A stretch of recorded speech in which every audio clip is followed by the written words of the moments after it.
My name is Kacy DeLong, and I'm originally from Halifax, Nova Scotia. Currently, I live in Barcelona. A little bit about me. I married a farm boy, so I live on a farm. I'm a former art student, art grad, former carpenter, a varied career before now. I used to be a librarian. Currently, I'm self-employed. A few things that are important to me, a few things that I think about quite a bit. My husband is a kidney transplant recipient, so that's always very top of mind. He had his transplant surgery 4 years ago, 4 years and 4 days. He got his kidney from my best friend of over 30 years, donor Dave. So that's something that is very, very meaningful and it's affected pretty much every aspect of my life. He's doing really well with his transplant, but it means that he's immune compromised. So we work hard to keep him healthy and keep him as active as we can.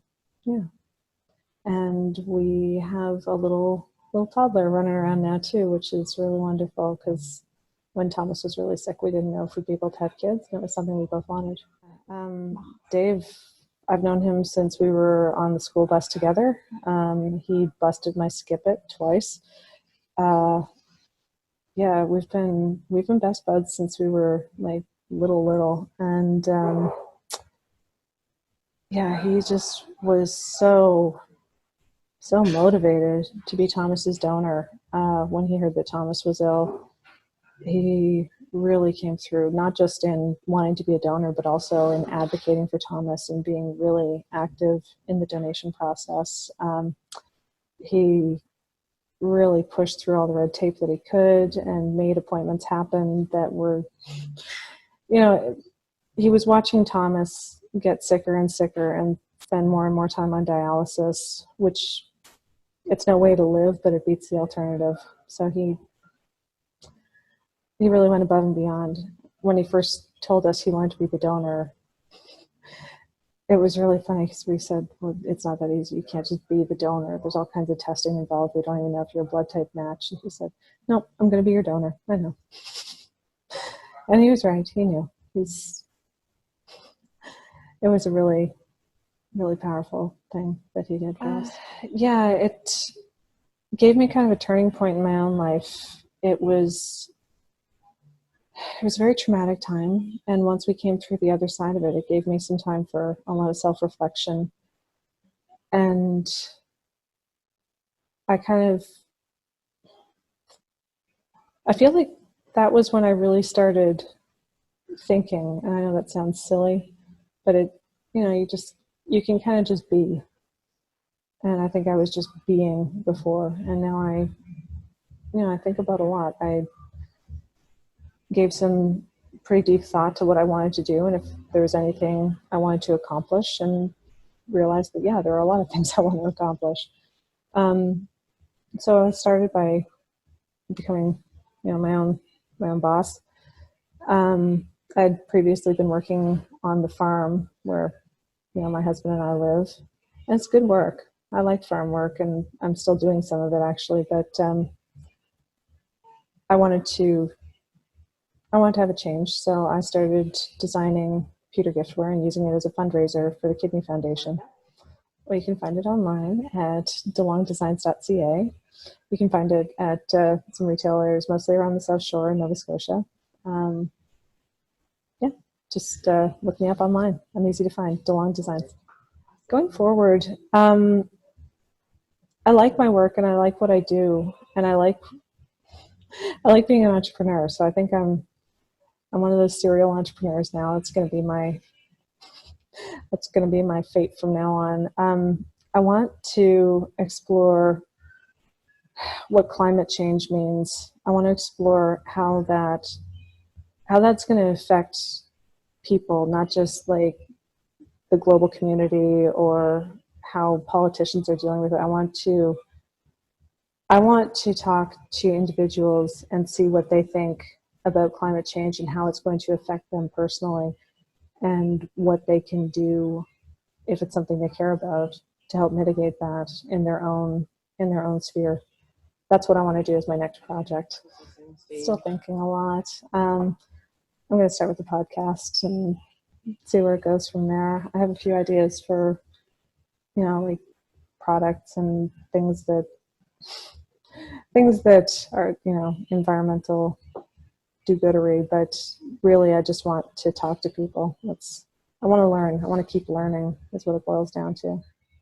Having a very active toddler and living on a very busy farm, and being my own boss, it's very challenging, as I'm sure a lot of other parents who are self-employed now. It's always a juggling act, but I feel like I'm going to be able to impart some really good lessons to my son. I feel like he's going to know what it means to work hard and to care about what you do and to have purpose. That's really important to me. My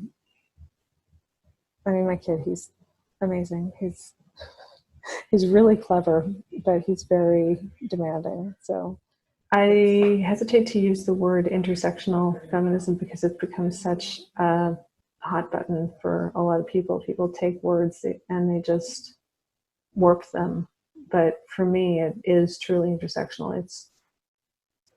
It's not just about making sure that things are okay for, great, we got the vote.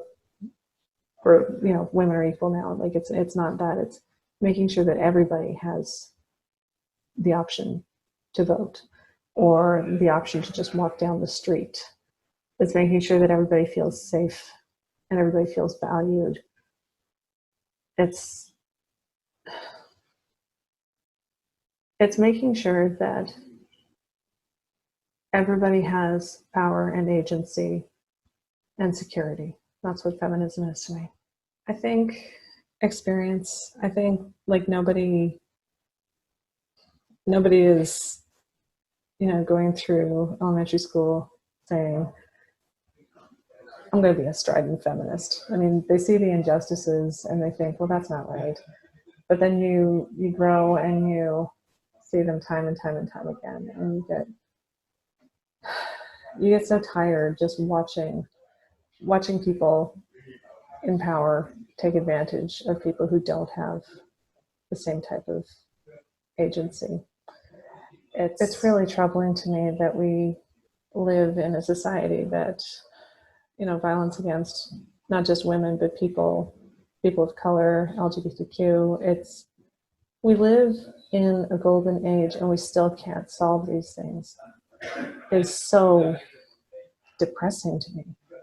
It's so frustrating that we have so much and we have so many opportunities given to us, and it feels like they're being squandered by systems of the past, things that we should have moved past, things that we should have grown past. To me, it's just a matter of equal distribution of power. I might not always agree with politicians. In fact, I most often don't agree with politicians because I think the political system is broken. But yes, put more diverse voices in positions of power, give them a seat at the table, or they're going to have to take a seat at the table. And nothing gets handed. Nothing gets handed to people who actually have the most interesting things to say. You got to fight for it. The language around that is really problematic, I find, because everything is an uphill battle. We fight for everything. It's all language of war. It's all militarized language that it's so bred into us because we're so used to fighting for everything. And maybe a better word for fight is advocate. Maybe instead of saying, no, I don't stand for this, maybe say, yes, I stand for this. I stand for, I stand with her. Say that you want to support people rather than fight the other guys. It's hard. It's always been that uphill battle, and you do get burned out. So I think the best thing that we can do is just keep slogging away, keep chipping away, and be a good example to the ones coming up too, like behind us. It's so important to both provide a shield and a lens for children, a lens through which to see the world, but also shield them a little bit. Just don't make it such a fight for them. Help them, boost them, and shield them a little bit. I might not always be right, but I'm always trying, I'm always thinking. Like, it's having the ability to analyze our actions and maybe think, okay, well, I didn't do it perfectly today, but tomorrow I'm going to learn from that. I'm going to try a little harder and just keep moving.